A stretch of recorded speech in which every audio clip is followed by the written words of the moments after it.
Hey guys, what's up? James from I Run Tech here, and my Wi-Fi sucks. So if you guys have ever had where you lived in an apartment where you just lived in an apartment complex and there's multiple Wi-Fi connections, kind of killing the signal.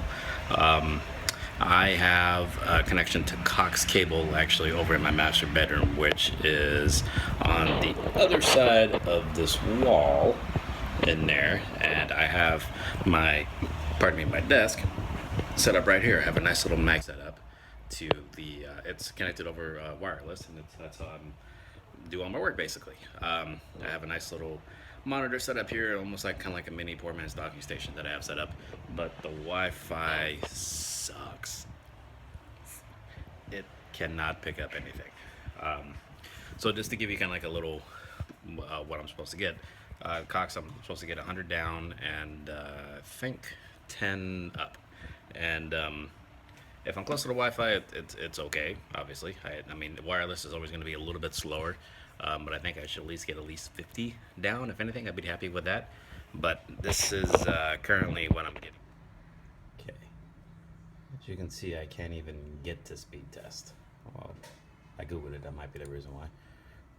So here we are in speed tests, and just to give you an example, see, this is my Wi-Fi here, 4K Fi. But you can see all the other Wi-Fis that are right close to me. So let's see what kind of type of speed I'm getting. Again, I'm supposed to be getting 100 by 10. And still waiting for it to find a server. Waiting, waiting, waiting. Okay, what kind of speeds we're getting? Look at that. Look at that blazing speed. My God. I feel like I'm back in 1990. Yeah. So as you can see, that is a problem. Now you may ask, why is that? Why is everything so slow? Obviously, it's not super far away. There's wireless routers that, like, obviously give, pretty good signal, and I have a pretty good one. But I'll show you why. So if you have a Mac or if you use any, I think this is app they have on PC as well. This is called Insider. So it'll actually show you all the like connectable SSIDs that are around. So all the Wi-Fi networks. So as I can see, all these other ones that are kind of spread around different channels, and I have mine across pretty good. But you see, there's at least 1, 2, 3, 4, 5, 6, 7. 7 or 8 different other channels that are pretty even across. So there's not really even, I mean, maybe I might be able to get a better coverage if I go from like 3 to 6 channel. Um, but regardless of whether what channel I go to, it's not going to be very good. And I could go to 5 gigahertz if I wanted to. 5 gigahertz, there's not really a lot. But actually, you can even see there's still some channels on 5 gigahertz that I can't even connect to. So you may ask, okay, well, what do you do? And that's kind of the question that I've asked myself. What do I do? So what I'm going to try to do to kind of rectify is I got one of these guys. This right here is the Belkin Powerline AV500. And what it's supposed to do is supposed to be kind of almost like a LAN extender, more or less. So you plug this into the one of your outlets, run a Cat5 cable to it, or a Cat6, whichever, and then plug this in to another power outlet, kind of close to where you want better signal, and it's supposed to use a different, like, wireless frequency. It might even be a radio. I'm not too sure. Correct me if I'm wrong. But it's supposed to be able to transmit a signal that is not easily interfered with, like Wi-Fi signals and stuff. Sorry. This is what happens when you blog live. You get cars driving around. So we're gonna plug one of these guys into where my router is at, and we're gonna plug one of these close to the outlet that I'm using my docking station at, and see if we get a little bit faster speed.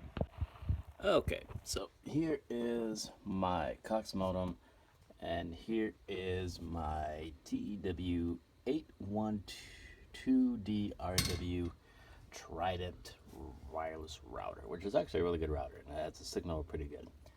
Pardon me for the cable management that it looks atrocious right now. We are in the process of moving So just kind of threw everything together in for right now because it's going to be basically taken back down and moved around.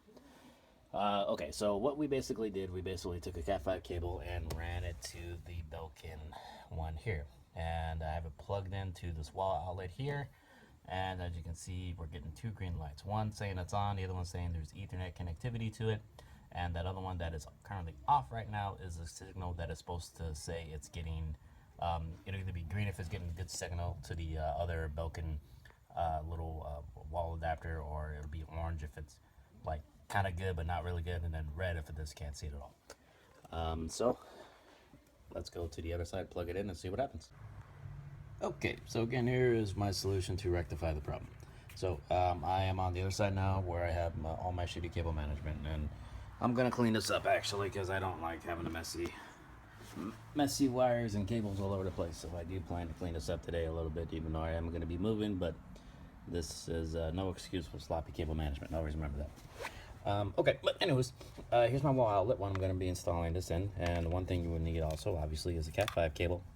And you might be wondering what I'm using. I'm using, wow, I can't even talk. I am using an Apple 15-inch MacBook Pro Retina display. Now you may ask, James, how are you going to plug in a Cat5 internet? Or Cat5, how are you going to plug in a Cat5 cable into a MacBook Pro? It doesn't come with one. Well, simple, my friends. You get one of these. This right here is from Monoprice. It is a USB to Ethernet adapter. Now, depending on the kind that you actually get will depend on the speed that you will be getting from your hardwired. Obviously, because I think this is connection is, it's a low powered one. I'll put a link in the description of what particularly this is though, but this should be pretty much more than enough than what I need for what I'm trying to do is surf the web, and pretty much it really. Just surf the web, play a couple games or something like that. Okay, so I'm gonna plug in our Belkin.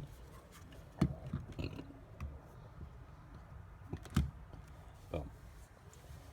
And we got a green light and a red light saying that it's probably too far. That will probably change though as it syncs up and gets to it. Yep, now it's great. Okay, so now what do? We plug in our Cat5 cable. Cat5 cable to there, and we plug this to our MacBook Pro. Okay, now we got that plugged in there, and we have the we have the USB Ethernet adapter plug into my little 4-port USB 3.0 hub that I have that is connected to my MacBook Pro. And so now we're back on the desktop here. So what we're gonna do is first we're gonna actually disable wireless. We're gonna turn this off to make sure I'm not getting anything on coming from wireless, taking priority. And we're gonna go to network, system preferences. I'm used to talking to Windows mode, even though I love using Macs. I'm going to go system preferences. I'm going to go to networks. And networks, you should see that we have a USB Ethernet, and that we have pulling a DHCP address, and everything looks going dandy. So now we're going to do that same test with speed test. And as you saw before, the speeds that we were getting next to nothing. We were getting like two up, and I didn't even stay to see what the down was because it was depressing. Okay, so let's see if this fixed our problem. As you can already see, if you watched earlier in the video, it came up a lot faster than before. So let's do a test.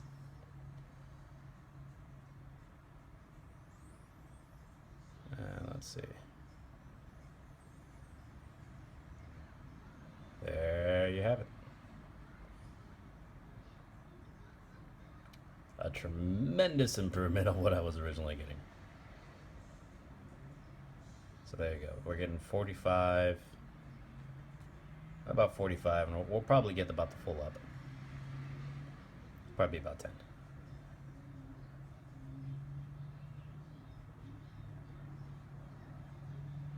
A little more. As you can tell, they definitely throttle the up. But looks like I'm getting the full 10. Awesome.